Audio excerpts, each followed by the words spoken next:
할렐루야. 네, 반갑습니다. 이제 M국에서 온 박하영인데요. 오늘 이제 송출되는 내용은 지금 실시간 나가지만 또 이제 나중에 업로드는 하지 않고 또 설교 중간에 제가 여러분들이 다 나라를 아시기 때문에 제가 나라를 말씀드리겠습니다. 저는 미얀마에서 왔고요. 지금 수영로 교회에서 파송받은 지 10년 됐더라고요, 올해. 그래서 먼저 말씀 전하기 전에 지난 10년 동안 한결같은 마음으로 또 기도와 또 물질로 섬겨주신 또 교회 앞에 감사하다는 인사를 좀 드리고 싶습니다.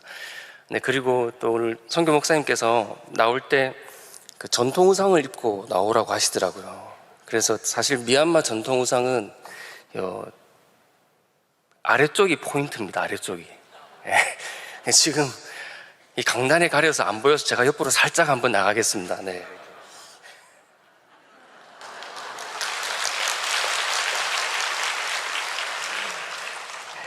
원래 이 의상을 론지라고 하는데요. 론지 이 패션의 완성은 슬리퍼입니다. 차마 제가 강단에 슬리퍼는 못 신고 나오고 단화를 신었는데, 아무튼 이 교회 은혜홀에 오고 교회를 방문할 때마다 또 이 강단에 설 때마다 정말 하나님 주시는 특별한 은혜가 있는 것 같습니다. 얼마 전에 현지에서 저희가 온라인으로 이렇게 수용료 금철 예배를 드리거든요. 그런데 목사님께서 그렇게 말씀하시더라고요. 선교사님들 중에 이 자리에 나오기를 사모하는 선교사들이 얼마나 많은지 아냐고. 그래서 접니다. 은혜가 차있고 기도가 차있고 또 성도들 얼굴만 봐도 너무 감사하고 너무 좋은 교회, 우리 교회에 와서 또 특별히 선교주간, 선교부흥회 이렇게 마지막 시간에 말씀을 전하는 또 설교자로 불러주셔서 너무 감사합니다.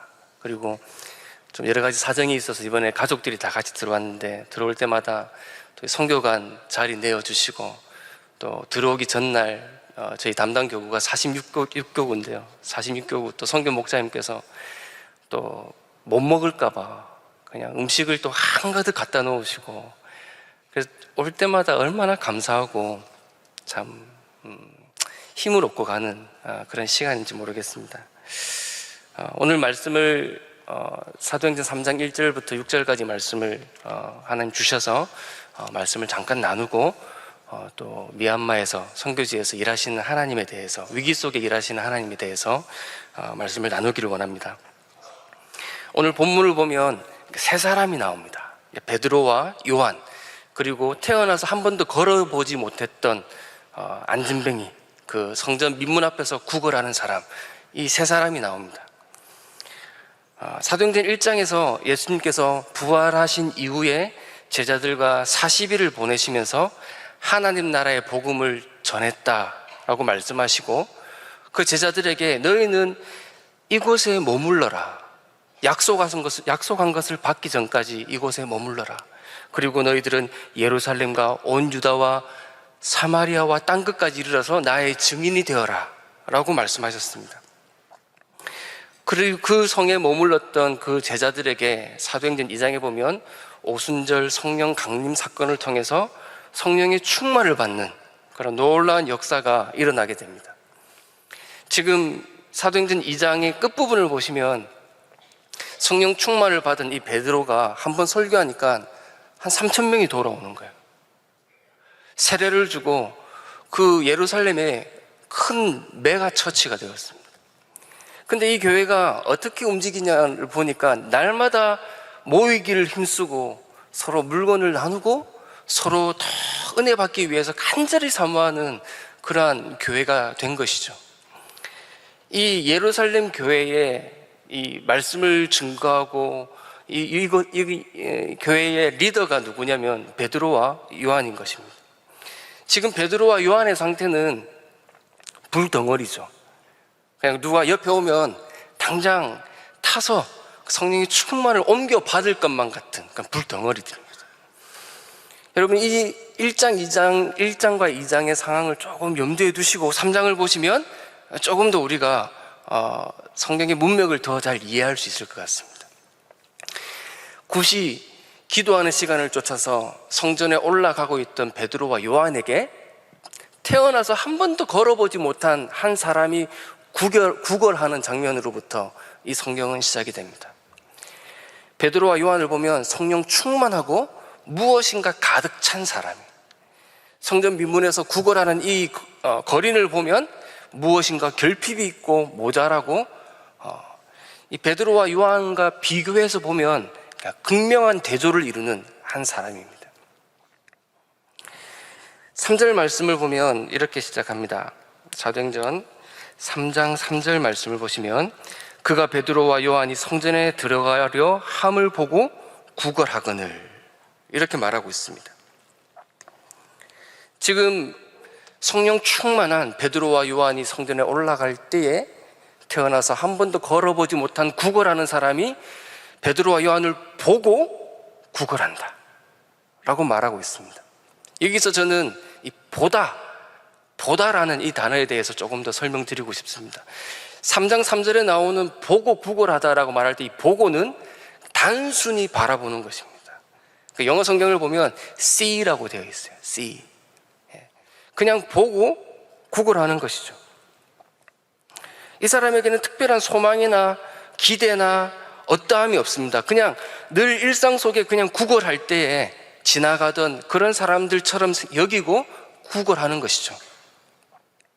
하지만 4절을 보면 성경 말씀은 이렇게 말하고 있습니다. 베드로가 요한과 더불어 주목하여 이르되 우리를 보라.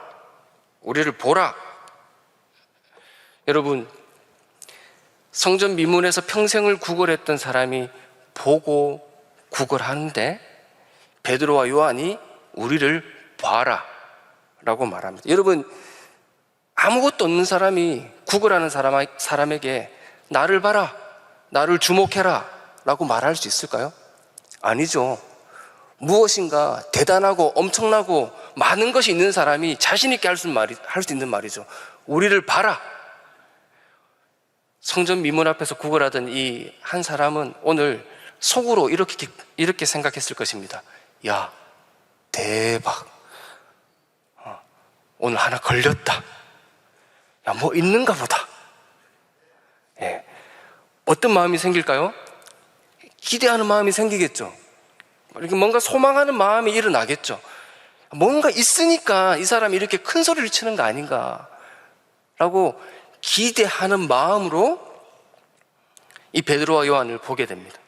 5절 말씀에 그가 그들에게 무엇을 얻을까 하여 바라보거늘, 무엇을 얻을까 하여 바라보거늘 라고 말하고 있습니다. 제가 미얀마 들어간 지 이제 7년이 됐는데요, 미얀마 성경 말은 그냥 이렇게 더듬더듬 또 사역할 수 있는 정도 하지만 미얀마 글은 여러분 장난이 아닙니다. 한번 보여드리고 싶은데 글이 전부 동그라미예요. 동그라미인데 이 구멍이 어디에 있느냐에 따라서 발음이 달라지는데 그걸 보고 있으면 야, 한글 성경 열심히 읽어야 되겠다. 근데 최근에 제가 사도행전 3장의 말씀을 미얀마 성경으로 읽는데 하나님께서 큰 은혜를 주셨어요. 여기 3장 5절에 나오는 바라보다라는 이 단어를 미얀마 말로 어떻게 말하냐면 묘찌레라고 말하고 있어요. 한번 따라 할까요? 묘찌레. 이 묘찌레는 두 가지 단어의 합성어입니다. 하나는 묘린데라고 하는 소망하다, 기대하다 라는 단어와 찌레라는 것은 보다라는 단어입니다.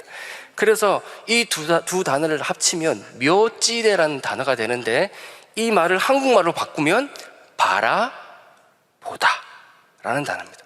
바라다 그리고 보다입니다. 여러분, 오늘 설교 제목이 뭘까요? 설교 제목은 바라다 그리고 보다입니다. 여러분, 여기서 이 성경이 말하고 싶은 것은 뭐냐면 그냥 단순히 보는 것이 아니라 기대를 가지고 소망하는 마음을 보는 거예요. 그래서 영어 성경은 그렇게 말하고 있습니다. Pay them attention with expecting to get something. 무엇인가를 주목하는데 그냥 주목하는 정도도 아니에요. 무엇인가를 간절히 기대하면서 얻기 위해서 주목하고 바라보는 것이. 근데 반전이 있습니다. 6절 말씀에 보면 여러분 잘 아시는 이 베드로와 요한의 고백이 나오는데 그것이 무엇이냐면 은과 금은 나에게 없다. 은과 금은 여러분 지금 장난하는 겁니까? 이 정도면 태어나서 한 번도 걸어보지 못한 사람이기에 망정이지, 저 같으면 일어나서 멱살을 한번 잡았을 겁니다. 나를 바라봐라, 우리를 바라봐라 라고 얘기를 하는데 한참 기대를 하고 바라보는데 줄 게 없다. 하지만 연이어서 베드로와 요한은 이렇게 말합니다. 나에게 있는 것으로 너에게 주노니 나사렛 예수 그리스도의 이름으로 일어나 걸으라. 여러분, 제가 설교를 시작하면서 사도행전 1장과 2장의 말씀을 나눴습니다. 1장과 2절 성령 충만을 받은 베드로와 요한, 그리고 성전 미문에서 구걸하는 한 사람. 여러분, 사도행전은 여러분들이 아시는 것처럼 사도들의 행전입니다. 선교의 행전입니다. 복음이 어떻게 증거되어지는 그 시발점의 3장의 첫 사건에서 하나님께서 우리에게 주시는 말씀은 베드로와 요한을 통해서 태어나서 한 번도 걷지 못한 이 사람이 일어나는 것입니다. 이것은 단순히 한 사람이 걷지 못하는 한 사람이 일어나는 장면이 아니라 강력한 메시지가 있는 것이죠. 여러분, 그것이 무엇이냐면 금과 음이 너희의 소망이 되는 것이 아니라 예수 그리스도의 이름이 너희의 소망이 될 것이다. 그리고 3장 이후에 사도행전에 계속 이어지는 교회의 역사 가운데 끊임없이 나오는 것은 예수 그리스도의 이름이 소망이 되는 것입니다. 여러분, 저는 선교는 고난과 역경 속에 있는 영혼들에게 바라봄의 대상을 주는 것이라고 생각합니다. 바라봄의 대상을 주는 것이죠. 저들에게 소망의 대상을 주는 것입니다.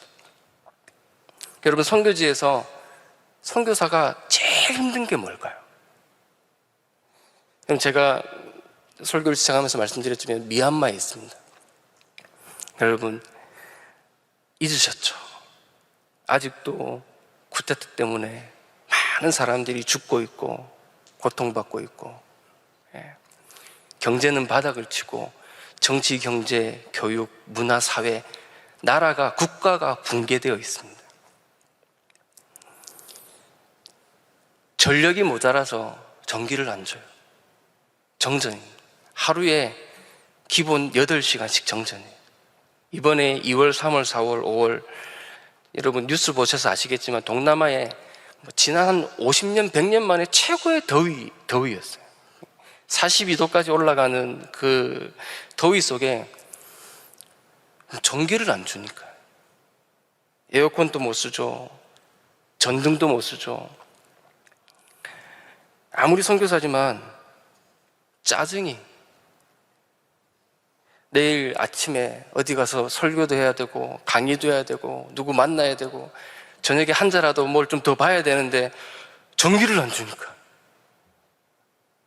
아무 생각이 없습니다. 제가 설교는 주님을 바라봐라 라고 얘기하지만 그 시간이 정전의 시간이 되면 전기를 바라봅니다. 전기가 언제 들어오나.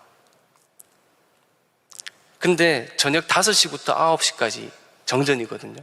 이틀에 한 번씩. 오전에 또 4시간 정전, 저녁에 4시간 정전. 이렇게 정전이 한참 되다가 9시 가까이 가잖아요. 한 8시 반 되잖아요. 그러면 그래, 30분만 참자. 30분만 참자. 그 전기가 들어오는 걸 기대하면 그걸 버틸 수 있는 거예요. 9시가 딱 되는데 전기가 안 들어오잖아요. 야, 스위치 키는 사람이 또 졸고 있나 보다. 이게 다 수동이거든요. 이 동네 전기 올리고 여기 전기 내리고.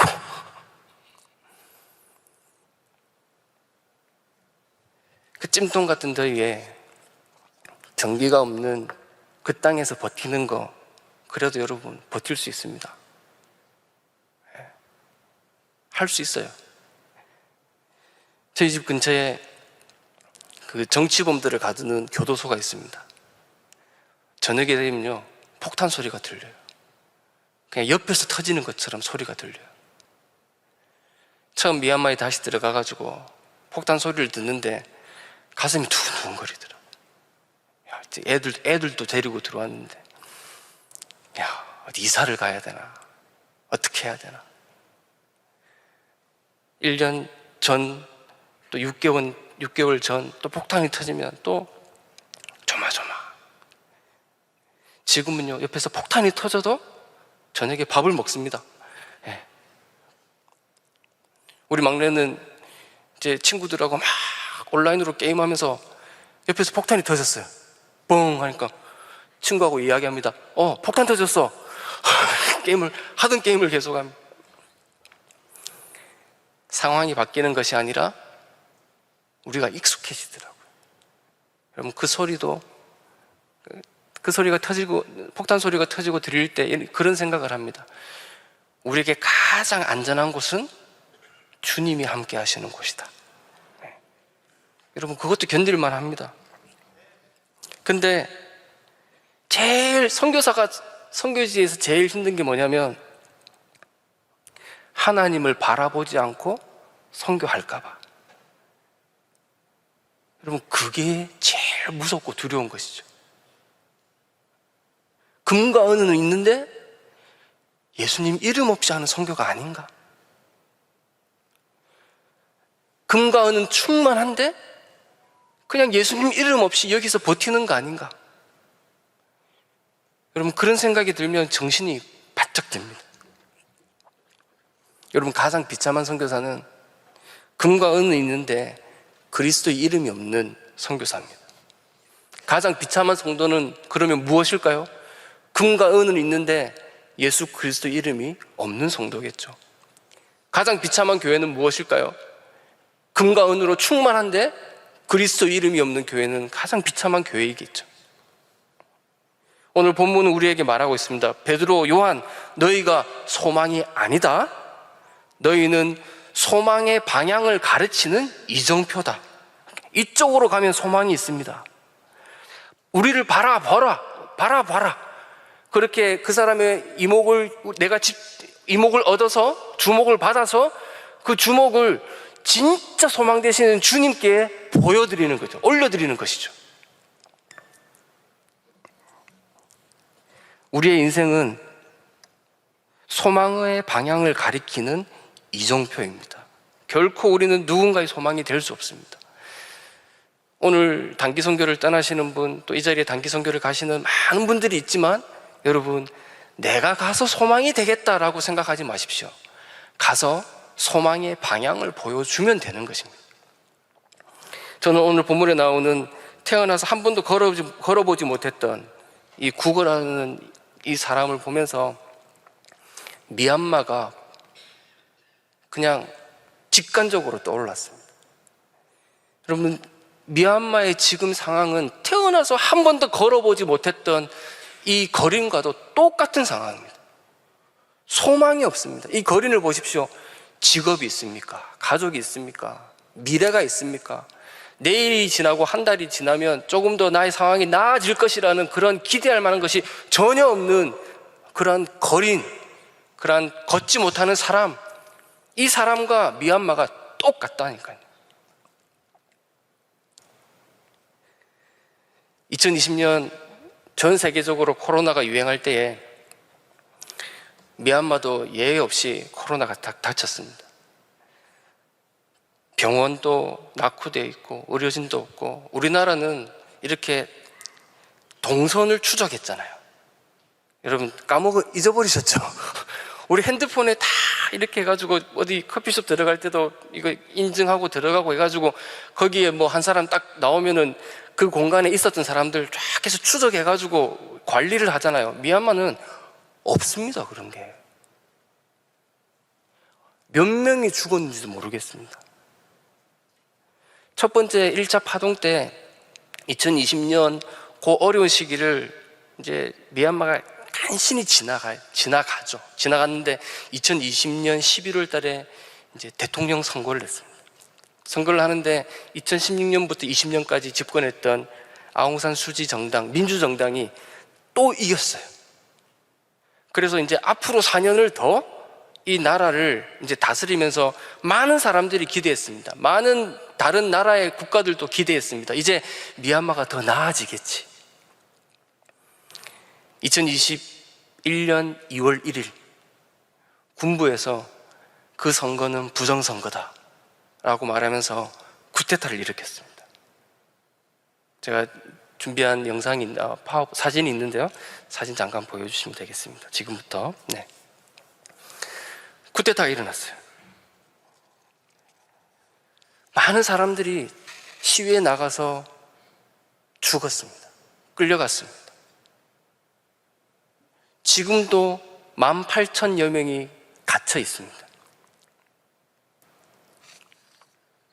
많은 사람들이 나라를 떠나기 시작했습니다.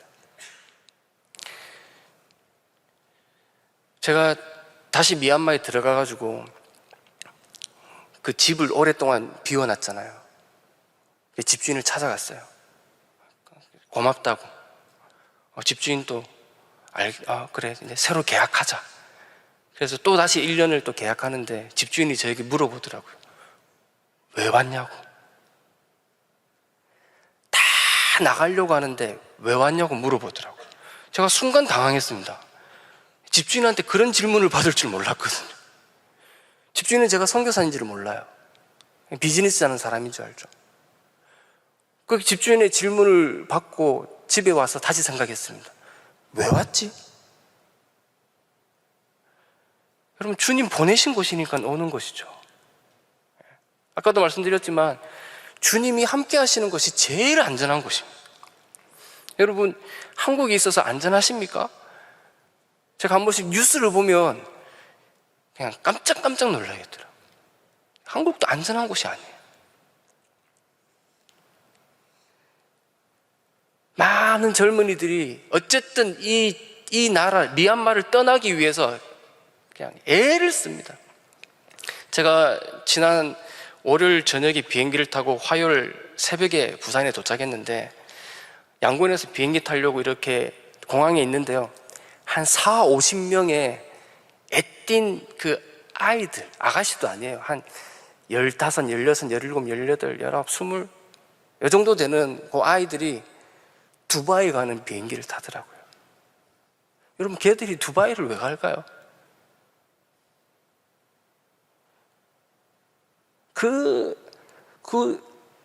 중고등학교 되는 아이들이 두바이를 왜 갈까요?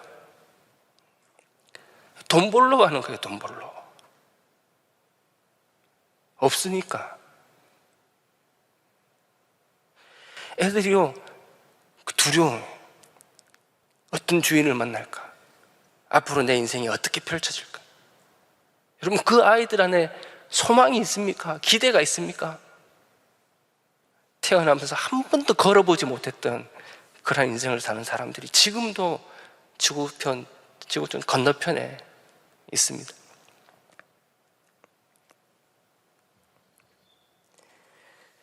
그렇게 간신히 코로나를 버텼는데 쿠데타가 났어요. 그 다음 그림 보여주죠. 네, 그 다음 주시면 됩니다. 네, 그 다음 그림. 이게 6월 13일 통계, 6월 13일. 오늘이 며칠 되지 않았죠. 3,659명이 죽었고요. 18,987명이 아직도 감옥에 갇혀 있습니다. 아직도 진행 중인. 그 다음 그림. 그리고 쿠데타가 지나는데 엎친 데 덮쳐가지고 2021년 6월, 7월, 8월, 9월 이때는요, 미얀마에 두 번째 코로나 있죠. 델타인가요? 그게 덮쳐가지고 정말 많은 사람들이 죽었습니다. 병원에 가도 시설이 없으니까 사람마다 다 산소통을 하나씩 구해가지고 집에 환자가 있으면 저렇게 길거리에 나와서 산소통에 산소 채우려고 줄 서 있는 거예요. 저거 가지고 가서 집에 누워있는 가족들에게 산소를 공급하고, 근본적인 치료가 안 되니까 얼마나 많은 사람들이 죽었는지 모릅니다. 여러분, 위기와 절망과 고난과 아무런 기대할 만한 것이 하나도 없는 그러한 절망적인 상황. 그 다음 통계를 2022년 작년 7월에 나온 기사인데요, 미얀마 인구의 40%가 빈곤층이에요. 여기서 말하는 빈곤층은 하루에 2,000원으로, 한국 돈 2,000원으로 생활하는 사람들이에요. 2,000원도 없어서 그걸로 버티는 사람들이에요. 전 국민의 40%예요. 40%. 그 다음 사진 보여주죠. 제가 사도행전 3장을 읽으면서 태어나서 한 번도 걸어보지 못한 사람을 보자마자 이거는 미얀마다, 내가 살고 있는 이 땅이다 라고 생각한 이유는 그런 것입니다. 하지만 오늘 베드로와 요한이 이 태어나면서 걷지 못했던 이 사람에게 했던 말이 무엇입니까? 우리를 보라. 우리를 보라. 그리고 이 사람이 바라보지 않습니까? 소망을 가지고, 기대를 가지고 바라보지 않습니까? 절망과 위기와 어려움 속에 있지만 그럼에도 불구하고 하나님께서 미얀마 땅 가운데 일하고 계십니다. 이번 선교 부흥의 주제가 무엇이죠? 위기 속에서 일하시는 하나님이죠. 여러분, 제가 결론부터 말씀을 드리면 주님께서 이렇게 말씀하세요. 선교 내가 한다. 선교 네가 하는 게 아니고 내가 한다. 교회와 성도들과 그 땅의 선교사님들을 통해서 꾸준히 하나님께서는 하나님의 일들을 하고 계십니다. 그 코로나의 위기 상황 가운데 제가 지금 우리 이제 보고서 중에 일부를 제가 올렸는데요. 작년 2021년 8월 달에 한국에 있는 몇 개의 교회들에서 약품을 이제 준비를 했어요. 미얀마에 보내려고 준비를 했는데 그 운송비가 없는 거예요. 항공비가 없어요. 그래서 수영로 교회 우리 선교국에 말씀드렸더니 감사하게 그걸 보낼 수 있는 비용을 지원해 주셨어요. 얼마나 감사한지. 그리고 10월 달에는 수영로 교회에서 이제 아마 특세를 마치고 나서 특세 착한 헌금으로 약을 사서 그걸 미얀마에 보내주셨어요. 그 다음 그림. 그래서 첫 번째 받은 약으로는 양곤, 만달레이 저 두 개 지역을 중심으로 해서 약을 주고요. 두 번째 전달할 때에는 조금 더 규모를 넓혀서 미얀마 북과 남과 동가서 의료적인 혜택을 받아볼 수 없는 많은 작은 그 마을에 우리가 약을 수용로 교회 이름으로 약을 나눠줬습니다. 너무 감사합니다. 금과 은은 못 주지만 약은 줄 수 있더라고요. 여러분, 근데 그 다음 그림 보여드릴까요? 근데 놀라운 일은 이것입니다. 저희 팀에서 이제 타켓으로 하고 있는 양곤에서 한 4시간 정도 떨어져 있는 곳이 있습니다. 차를 타고 배를 타고 들어가야 갈 수 있는 마을이 있습니다. 근데 그 마을도 1차, 2차 약품을 받을 때, 전달할 때 약품을 받았죠. 그렇게 하고 올해 2022년 12월, 작년 12월에 크리스마스 행사를 하기 위해서 저 마을에 들어갔습니다. 근데 그 전까지만 해도 이 불교가 90% 이상인 나라거든요. 그래서 교회가 행사를 하면 사람들이 잘 안 와요. 시큰둥해요. 뭐 하나보다 그래요. 하는 거 허락은 해주지만 별로 반응이 없어요. 근데 저 마을에 들어가서 이번에 행사를 하는데, 크리스마스 때 행사하는데 아이들만 300명이 왔어요.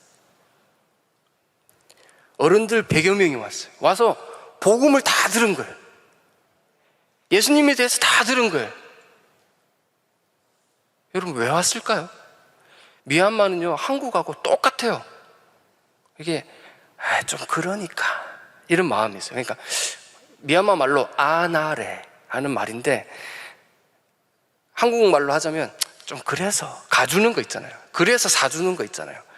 그래서 한번 교회 가주는 거. 그러니까 저 때 약을 다 받았잖아요. 네. 한국 받은 사람은 말이 없습니다. 네. 와서 복음 듣고, 아이들도 와서 복음 듣고, 네. 하나님께서 저 땅 가운데, 여러분들은 제가 와서 이렇게 설명하지 않으면 모르는 일들이 얼마나 많은지 몰라요. 여러분들이 한 작은 일들, 여러분들이 한 작은 기도들, 그것들이 모여서 열방 가운데 소망이 없는 자들에게 소망이 되는 것입니다. 그 다음 그림 보였어요. 그리고 최근에 또 교회에서 착한 헌금을 통해서 저희들이 사역하고 있는 제자훈련 학교에 2층 건물인데 3층으로 한 층 더 올리는 이 건물에 재정을 보내주셔서 저희가 건축도 마쳤습니다. 이 교회에서 보내주신 재정이 100%는 아니었지만 그것이 씨앗이 되어서 저 3층 건축을 마칠 수 있었습니다. 여러분, 제가 이것을 보여드린 이유는, 제가 이번에 이제 저 보고서를 좀 만들 일이 있어서 제가 하고 있는 제자훈련 학교에 대해서, 역사에 대해서 다시 한번 찾아봤어요. 2012년부터 시작해서 지금 11년째 이 제자훈련 학교를 하고 있는데요, 학교를 통해서 졸업한 졸업생들이 120명, 지금도 20명이 들어와서 지금도 하고 있어요. 7월 15일까지 120명이 졸업했고, 이 중에 15명의 목사님이 나왔어요. 그리고 8개의 교회가 개척됐어요. 여러분,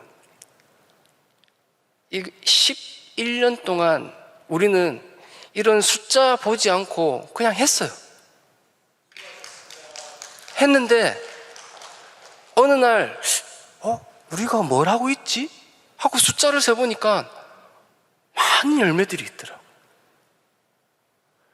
여러분들의 기도와 여러분들의 후원이 선교지에서 소망을 잃고 낭만과 절망 가운데 있는 영혼들에게 소망을 주는 강력한 힘이 된다는 걸 여러분 잊지 마십시오.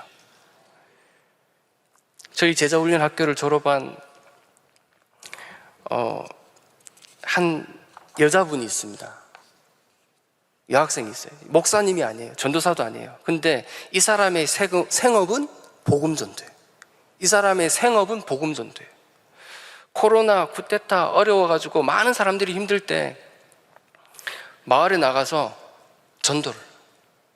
전도하는데, 그냥 전도하는 게 아니고 작은 집 같은 걸 하나 빌려가지고 거기 사람들을 모아요. 그것도 제주더라고요. 제주 모아가지고 거기서 이제 막 성경도 가르치고 찬양도 하고 막 그 전도를 하는 거예요. 이 사람은 딱 우리 제자훈련 학교 졸업한 그거밖에 없어요.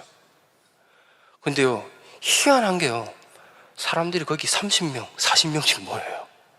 우리말로 하면 사랑방인데 우리 성도들이 모이는 사랑방이 아니고 오픈 사랑방. 좀 이렇게 안 믿는 사람들이 올 수 있는. 근데 거기서 한 사람이 최근에 교회에 등록을 했어요. 교회 등록, 그 사람이 와서 간증을 하는데 뭐라고 하냐면, 집주인이 불교더래. 집주인이 불교. 근데 너 교회 나가면 집 나가야 된다. 쫓아낸다. 그랬는데요, 쫓아내라 하고 교회 왔어요. 70세 되신 어떤 할머니 한 분이 최근에 예수님을 영접했어요. 교회를 와서 세례를 받고 싶은데, 교회 오니까 목사님이 세례를 받으라고 하는데 세례를 너무 받고 싶은데 온 가족이 다 말리는 거예요. 집안에 종교가 2개 있으면 안 된다. 70세인데 그 자녀들이, 어머니 예수 믿으면 우리는 어머니 안 볼 겁니다. 어머니 안 섬깁니다. 미얀마가 한국하고 너무 비슷해요. 그래서 이렇게 어른들 섬기고 섬김에 대한 이 부담을 가지고 있는 자녀들이거든요. 어머니 안 섬긴대요. 그래도 70세 되신 할머니가 교회에 등록하시고 세례 받으셨어요.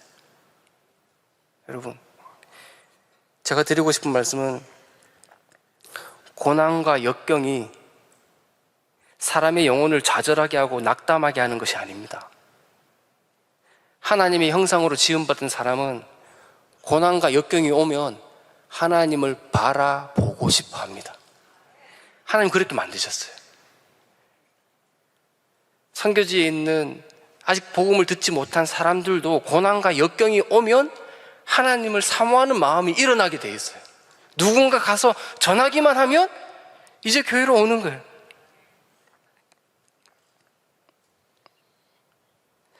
고난과 역경 속에 있는 사람들을 불쌍히 여기지 않으셔도 됩니다. 그 가운데 하나님이 때를 따라 은혜를 주시니까요. 우리가 불쌍히 여겨야 되는 사람은 누굽니까? 소망의 대상이 되시는 하나님을 잃어버린 사람들입니다. 베드로전서 3장 15절 말씀은 이렇게 말하고 있습니다. 너희 마음에 그리스도를 주로 삼아 거룩하게 하고 너희 속에 있는 소망에 관한 이유를 묻는 자에게는 대답할 것을 항상 준비하되 온유와 두려움으로 하고. 다시 읽어드리겠습니다.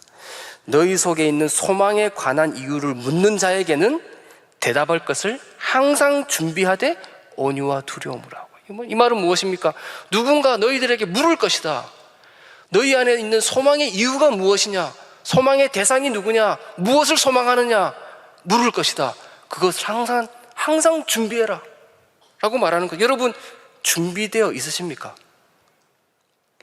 누군가 여러분들에게 오늘 직장에서 학교에서 여러분 이웃이 소망의 이유가 무엇입니까? 물어보면 여러분 준비가 되어 있으십니까? 여러분 사람은 바라보는 대로 됩니다. 돈을 바라보면 돈의 종이 되고, 권력을 바라보면 권력의 종이 되고, 좋은 대학 바라보면 좋은 대학의 종이 됩니다. 좋은 직장 바라보면 직장의 종이 되는 것이죠. 여러분 무엇을 바라봐야 될까요?